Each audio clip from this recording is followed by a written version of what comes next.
Magandang araw pong muli sa inyong lahat. Welcome dito sa aking channel at Ronski TV. Ako po ang inyong Kuya Rons at muli ko na naman pong ihahatid sa inyo ang ikatlong kabanata ng ating kwento na pinamagatang Ang Janitor na si Ted.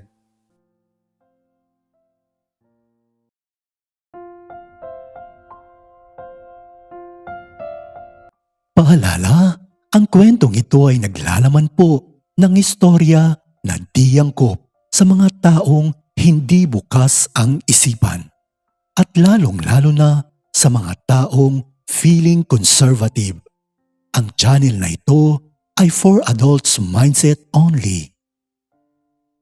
Narito na at muling nagbabalik ang ikatlong kabanata ng ating kwento na pinamagatang Ang Janitor na si Ted.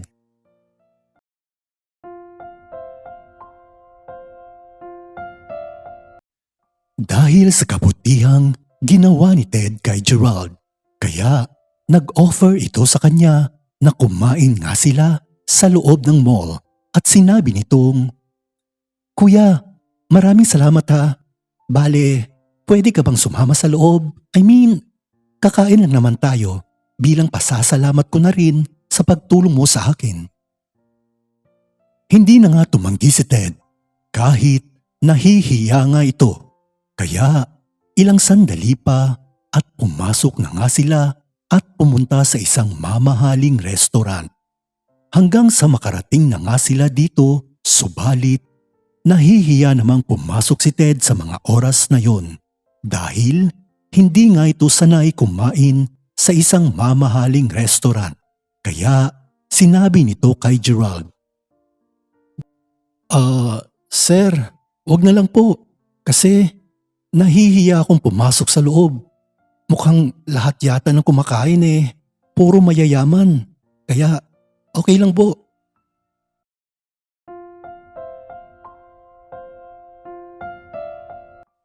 Hindi naman pumayag si Gerald sa mga sandaling iyon dahil sobra nga ang ginawa nitong pagtatanggol sa kanya at nais lamang nitong magpasalamat kay Ted kaya sinabi nito, "No kuya, I have to pay you back. At least to treat you man lang and I hope you allow me, please."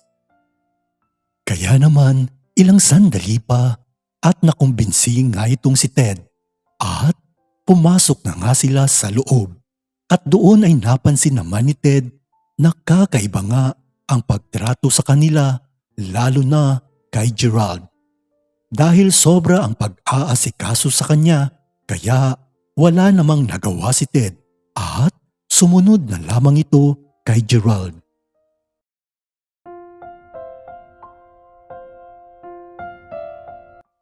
Nasa loob na nga sila ng restaurant. Ngunit napapansin naman ni Gerald na parang naiilang nga itong si Ted at para bang hindi ito komportable sa mga oras na yun kaya sinabihan nito si Ted na, "Oh kuya, huwag kang mahihiya, okay? Kasama mo naman ako kaya sagot kita." Ilang sandali pa at umorder nga ng pagkain si Gerald para sa kanilang dalawa. At habang hinihintay nga nila ang kanilang pagkain, ay unti-unti namang napapansin ni Gerald si Ted, lalo na ang itsura nito at ang kanyang magandang pangangatawan.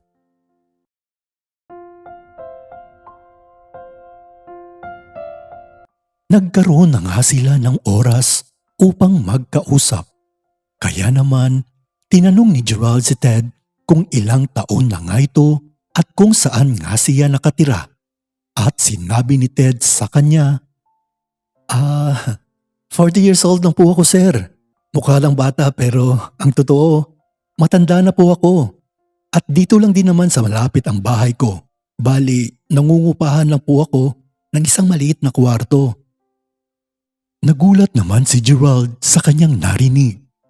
Nang sabihin nga ni Ted ang kanyang edad dahil hindi nito inakala na 40 years old na nga siya. Kaya mas lalo nga itong naging interesado kay Ted, lalo pa at bet na bet nga nito ang mga lalaking nasa 40 years old pataas.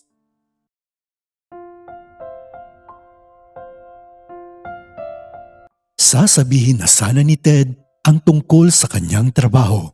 Subalit, sa mga oras na yon ay sobra namang naiihi itong si Gerald. Kaya nagpaalam muna ito kay Ted na pupunta muna siya sa CR. Kaya naman, dali-dali nga siyang tumayo at umalis. Habang nakaupo lamang itong si Ted at hinihintay nga nitong bumalik si Gerald. Maya-maya pa at dumating na nga ang pagkaing in-order nila. At nagulat naman si Ted dahil sobrang dami nga nito at dalawa lamang silang kakain. At sa mga sandaling iyon ay sobra na nga itong natatakam sa pagkaing inilagay sa ibabaw ng lamesa.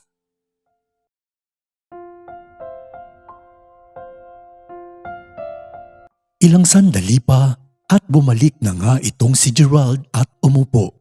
Kaya naman sinabi ni Ted sa kanya, "Sir, ba't ang daming pagkaing in-order nyo dalawa lang naman tayo, tsaka sayang naman pag hindi naubos."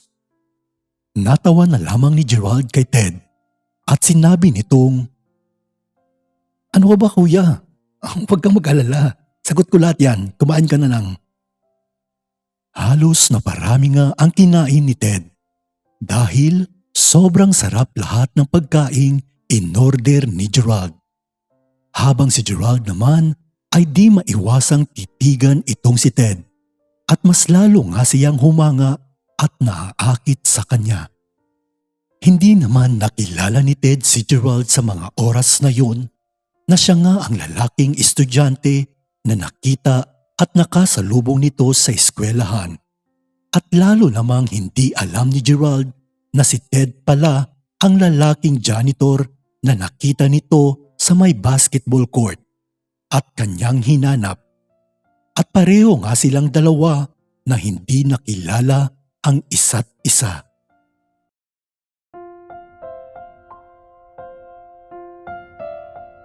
Lumipas ang ilang oras at natapos na nga silang kumaing dalawa. Kaya naman, nagpasalamat si Ted kay Gerald.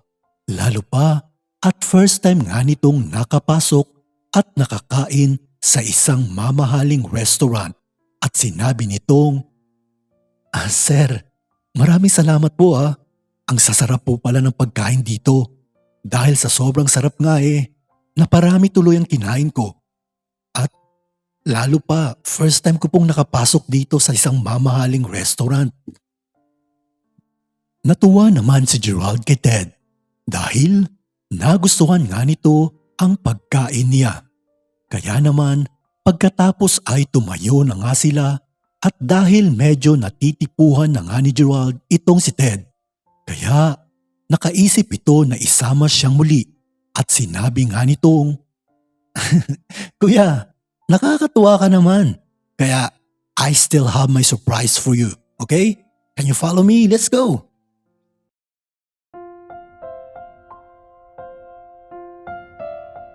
Hindi naman nakakibo itong si Ted at sumunod na lamang ito kay Gerald. Kaya naglakad nga silang muli hanggang sa makarating nga sila sa isang tindahan ng branded shoes. At doon ay pinapili nga ni Gerald si Ted ng sapatos na gusto nito. Samantala, sinubukan naman ni Ted na tumanggi kay Gerald sa mga oras na yon dahil hindi nga siya humihingi ng kapalit sa kanya. Kaya sinabi nitong, Sir, huwag na po. Sobra-sobra na po ito. Masaya na po akong tinulungan kayo. Pero hindi po ako humihingi ng anumang kapalit sa inyo."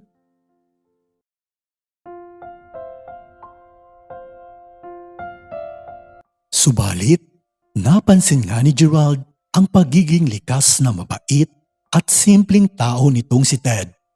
At mas lalong humanga nga itong si Gerald sa kanya. Kaya sinabi nitong, "Hey, relax kuya. I know you didn't ask anything, but let me do it for you. So please, don't refuse that. It's just a gift for your kindness to me, okay? I still wanna do it. Ako bahala sa'yo.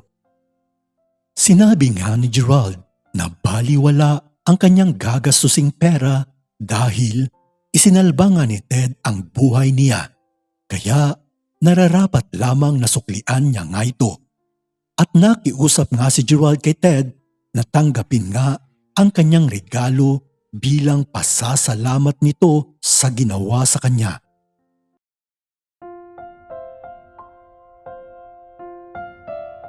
Nang mga sandaling iyon ay hindi na nga nakapagsalita itong si Ted. At tinanggap na lamang nito ang regalong ibibigay sa kanya ni Gerald bilang pasasalamat nga sa kanyang kabutihang ginawa. At doon ay naisip ni Ted kung gaano kabait itong si Gerald. Nakabaliktaran naman sa mga taong nakakakilala sa kanya, lalo na sa eskwelahang pinapasukan nito dahil kilala nga si Gerald bilang isang masungit na estudyante. Kaya sinabi ni Ted kay Gerald, sige po sir, hindi ko na lang po tatanggihan kung anong ibibigay ninyo sa akin pero hindi po talaga ako humingi ng kapalit. Kaya salamat po talaga.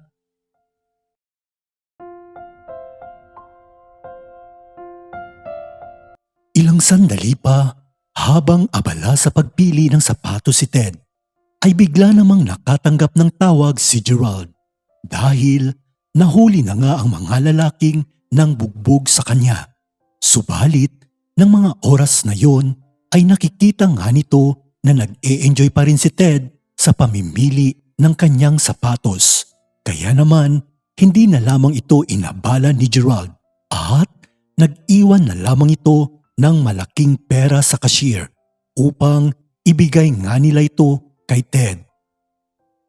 Samantala, ng mga oras na yon ay umalis na nga itong si Gerald at hindi man lang ito nagpaalam kay Ted. At pinuntahan na nga ito ang mga lalaking gumulpi sa kanya.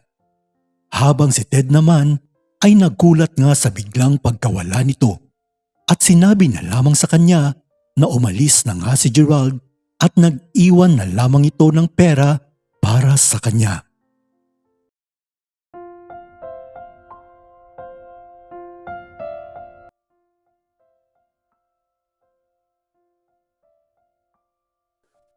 At dito nga'y muling nagtatapos ang ikatlong kabanata ng ating kwento na pinamagatang Ang Janitor na si Ted. Huwag niyo pong kalimutang mag-like, mag-subscribe at mag-share. Muli, ako po inyong Kuya Rons at maraming salamat po.